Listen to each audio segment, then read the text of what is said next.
Vâng, tôi thấy không? Nhá siya.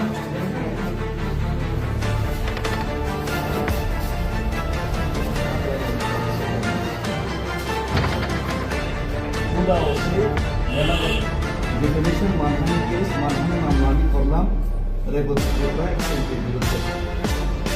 Sir, Shri Rebati Tripura ex MP spread lies against me while giving a speech at the Mandal public gathering on the date of 25th January 2026. Rebati Tripura মহোদয় প্রাক্তন MP উনি মিথ্যা প্রচার করেছেন মন্ডলের একটি জনসভাতে গত 25 তারিখ জানুয়ারি 2026-এ। তিনি ওই বক্তৃতায় বলেছেন, he said that I after moving from Delhi for March movement I bought a new car, bought a rubber garden and traveled abroad which was a lie. ওই বক্তৃতার মাধ্যমে উনি বললেন যে আমি দিল্লিতে আন্দোলন করার পর নাকি আমি বাড়িতে ফিরে এসে নতুন একটা গাড়ি ক্রয় করলাম, রাবার বাগান আমি ক্রয় করলাম এবং আমি বিদেশেও ভ্রমণ করলাম, যা ছিল তাহা মিথ্যা। এটা আমি ইংলিশের মাধ্যমে লিখলাম। তো আমার কোনো নতুন গাড়িও নাই, যেটা আমি জানি, কিনিও নাই, এবং আমার রাবার বাগান আমি কিনি নাই। আমার চৈত্য গোষ্ঠী এই জীবনে আমি রাবার বাগান কিনছি না। তারপরে উনি এটা কইলেন। তারপরে উনি কইলেন আমি বিদেশে ভ্রমণ করছি, বক্তৃতার মধ্যে আমার নাম লয়ে বারবার কইলেন। তো ওই বিদেশে তো আমি যাবো কিভাবে? আমার পাসপোর্টই এখন পর্যন্ত নাই, পাসপোর্টও নেই, অথচ উনি কইলেন আমি বিদেশে গেছি। তো আমি এই মিথ্যা বক্তব্যের বিরুদ্ধে একজন মাননীয় প্রাক্তন সংসদ হয়ে উনি এত মিথ্যা কথা বললেন, এর বিরুদ্ধে আমি মানহানি মামলা করলাম। His false statement was widely spread on social media, TV, which damaged my reputation. ওনার এই যে মিথ্যা বক্তব্য, মিথ্যা ভাষণ, এটা সোশ্যাল মিডিয়ার মাধ্যম এবং টিভির মাধ্যমে অনেক প্রচার হয়ে গেল, যা আমার দৈনন্দিন জীবন, আমার ব্যক্তিগত রেপুটেশনে অনেক এটা মানহানি ক্ষতি করছে। তো so I went to the law system for a fair trial. তো আমি এই জন্যই আপনাদের আইনের দ্বারস্থ হলাম, আইনের সিস্টেমের মাধ্যমে দ্বারস্থ হলাম, and was forced to claim compensation if he unable to prove his false statement. তাই আমি ওনার এই যে মিথ্যা প্রচার এবং মিথ্যা বক্তব্য উনি যদি প্রমাণ করতে না পারে, তাহলে উনি কি প্রমাণ করুক। উনি প্রমাণ করতে না পারলে উনি ওনার বিরুদ্ধে আমি এফআইআর এর মাধ্যমে, আইনের মাধ্যমে কম্পেনসেশন এবং মানহানি মামলার আমি ন্যায্য বিচার চেয়ে আপনাদের কাছে আসলাম। আমি David Murasing, your faithfully Shri David Murasing, আমার ফোন নাম্বার ডেট দেওয়া হইল, এটা হলো আমার ডেফিমেশন কেসের এফআইআর কপি। সুতরাং এর জন্য আমি আজকে আসলাম। আমার বক্তব্য এটাই, সমস্ত প্রেস মিডিয়ার মাধ্যমে এটাই বলবো, বন্ধুগণ, ভাইগণ, একজন মানুষ হিসেবে, ত্রিপুরাসী হিসেবে সবাই গাড়ি রাবার বাগান কিনতে পারে, কিন্তু আমারও আছে, আমার বাপ দাদুর আমল থেকে গাড়ি বাড়ি দাদু আছে, তাই দাদুর থেকে এই যে রাবার বাগান টাগান আছে। কিন্তু দিল্লি থেকে আন্দোলন করে ফিরে আসার পর আমি গাড়ি নিজে যে কিনলাম এটা আমি নিজেই জানি না। আমি যেটুকু জানি, আমি আমার বউ, আমার বাবা, আমার মা, আমার 14 গোষ্ঠীতেও এই 6-7 মাসে কেউ গাড়ি কিনে নাই, আর আমার 14 গোষ্ঠীতেও কেউ রাবার বাগান কিনে নাই এই 6-7 মাসে। আর আমার বোনের ছাড়া কারোর পাসপোর্ট নাই, খালি আমার বোন আমেরিকাতে থাকে, খালি ওনার পাসপোর্ট আছে, আমার নিজের পাসপোর্টও নাই। তারপরেও উনি কইলেন আমি দেশে বিদেশে ভ্রমণ করি। আমি সোশ্যাল মিডিয়ার মাধ্যমে যেটা দেখি, উনি সিঙ্গাপুর দেশ বিদেশে ঘুরেন, কিন্তু উনি উল্টা কইলেন আমি বিদেশে যাই। আমার তো পাসপোর্টই নাই, আমি কেমনে বিদেশে গেলাম? তো আমি বিদেশে গিয়া থাকলে আমি কি উগ্রপন্থী লুকাইয়া চুরি নি বাংলাদেশে গেলাম না কই গেলাম? উনি প্রমাণ করুক। তাই আমি এই এফআইআর করতে বাধ্য হলাম। এই মানহানি মামলা আপনারা গ্রহণ করবেন নাকি এটা বললাম। তো এটার আমার একটা রিসিপ্ট কপি আমি চাই আপনাদের কাছে।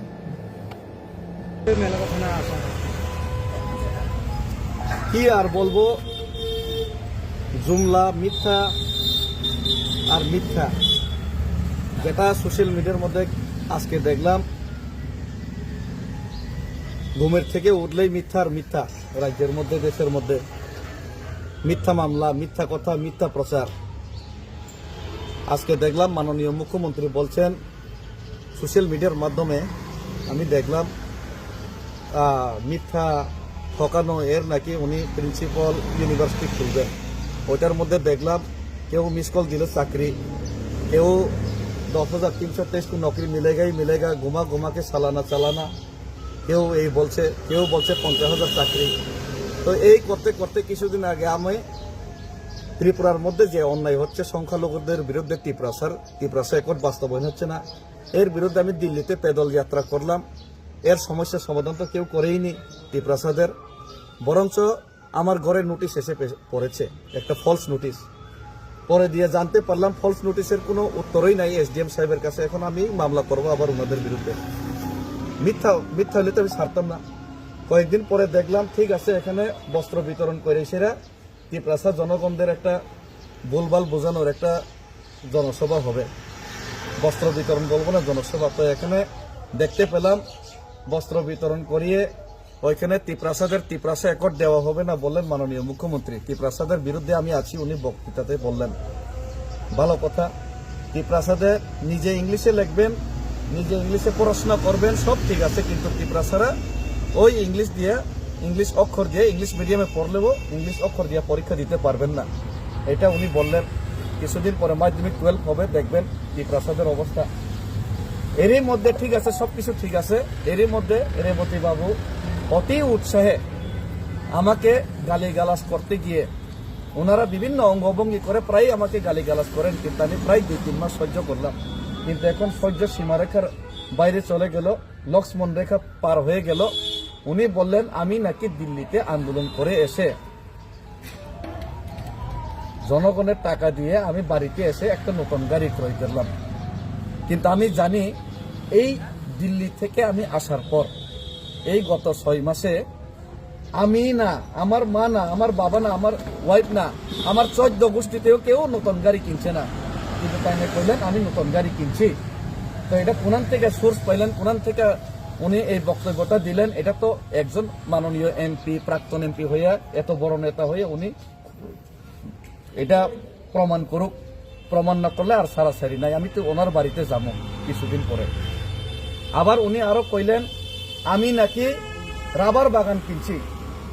রাবার বাগানও আমার 14 গোষ্ঠীতেও কিনছে না এই 6 মাসে। তো এটা উনি প্রমাণ করুক কোনানে কিনছি। তারপরে উনি কইলেন খুব হাস্যকর ব্যাপার, আমি ভারতবর্ষের বাইরে কোনোদিন বিদেশ ভ্রমণ করছেও না, একদিন খালি ভুটান গেছিলাম, এটা তো পাসপোর্ট লাগে না, এটা ওই 4-5 বছর আগে।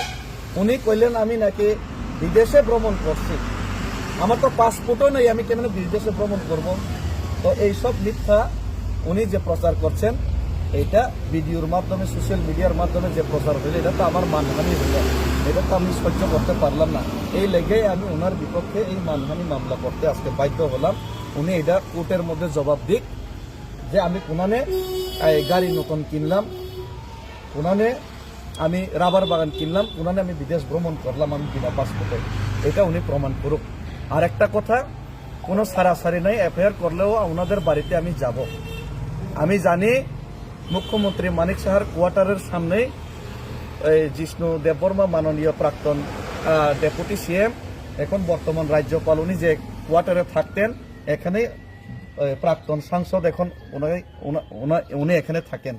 আমি 1 সপ্তাহ বা 10 দিন সময় চাইলাম, ওনাদেরকেও সময় দিলাম, ওনারা ক্লিয়ার করুক, নতুবা আমি ওনাদের বাড়িতে যাইতে বাধ্য হমো যে জিগাইতে, মিডিয়া টিডিয়া লয়ে আমি যাবো। এবং শুধু এটা না, ওনাদেরকে আমি একটা অফার দিলাম, হুমকিও দিচ্ছি না, অফার দিলাম, আমি বিজেপিতে জয়েনিং করালাম। উনি যদি প্রমাণ করতে পারেন আমি নতুন গাড়ি কিনছি, দিল্লির থেকে আয়া রাবার বাগান কিনছি, আমি বিদেশে ভ্রমণ করছি, তাহলে আমি বিজেপিতে জয়েনিং করুন, সবাই লই আমি কম, সবাই বিজেপিতে চলো। আরো একটা জিনিস, মুখ্যমন্ত্রী মানিক সাহা মহোদয় ওই এখানে ভাষণ দিলেন, গতকালকেও ভাষণ দিলেন, প্রায় ভাষণ দিলেন। এডিসিতে নাকি উনি, এডিসির যে দপ্তরগুলিতে উনি নাকি 6,500 কোটি টাকা উনি পাঠাইলেন গত 25-26 অর্থ বছরে। তো আমরা হতবাক, 6,500 কোটি টাকা এডিসির মধ্যে এত কাজ নাই, পয়সা নাই। পরে দিয়ে আমি এডিসির মাননীয় কার্যনির্বাহী সদস্য সিএম পূর্ণচন্দ্র জমাতিয়াকে আজকেও কল করলাম, ওই কত টাকা রিসিভ হয়েছে জিজ্ঞাসলাম। উনি কইলেন মাত্র 670 কোটি টাকা না কত রিসিভ হইল এই বছরে। তো কাগজ দিতে পারবেন নি, যে গেলাম উনি কইলেন কাগজ দিয়ে দিব কত টাকা রিসিভ হয়েছে।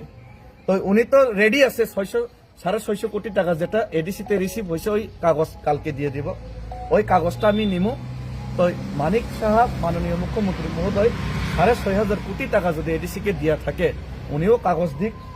কয়েকদিন আগে বিধানসভাতে মাননীয় বিধায়ক রঞ্জিত দেববর্মা প্রশ্ন তোলার চেষ্টা করলেন, কিন্তু উত্তর দিতে পারলেন না, প্রশ্নও অ্যাকসেপ্ট করা হলো না। গভর্নর হাউসে গেলেন, 6,500 কোটি টাকার হদিস নাই। মিস কলের যেমন হদিস নাই, গোমূত্র পান করার পরে যেমন আর কিছু হদিস নাই, ঠিক সেইভাবে মিস কল দেওয়ার পর এই সালানা ঘুমা के চালানা बीजेपी में वोट नहीं देना ऐसा बोलने के बाद ওই 6,500 কোটি টাকার এখন হদিস নাই। তা আমি তো চাই বিজেপিতে আমরা করতাম, আমি বিজেপিতে যোগদান করুম মুখ্যমন্ত্রীজি, আমি উৎসাহিত আছি। 6,500 কোটি টাকা যদি আপনারা দিয়া থাকেন, আমি যদি গাড়ি কিনিয়া থাকি, আমি আপনারা যদি আসতে লজ্জাবোধ পান আমার বাড়িতে, আমার ইশারায় যদি আসতে লজ্জাবোধ পান, আমি যাবো আপনার বাড়িতে কোয়ার্টারের সামনে। আপনারা যদি অ্যাপয়েন্টমেন্ট না দেন, আপনার বাড়ির সামনে কোয়ার্টারের সামনে দরকার লইলে আমি চা খাই সেরা একদিন দাঁড়াবো। আপনারা এসে আমার কাগজটা দেখান, আমরা বিজেপিতে জয়েনিং করে নেবো। আমরা সবাই বিজেপিতে জয়েনিং করতে ইচ্ছুক, কিন্তু 6,500 কোটি টাকার ওই কাগজটা দেখান, আমি কোনানে গাড়ি কিনলাম এটা দেখান, তাইলে আমরা বিজেপি জয়েনিং করে নেবো। অফার দিলাম ওনারা, এটাই। আমরা সবাই রেডি আছি, সবাই রেডি আছে, আমরা সবাই রেডি, দাদা দিকে আমরা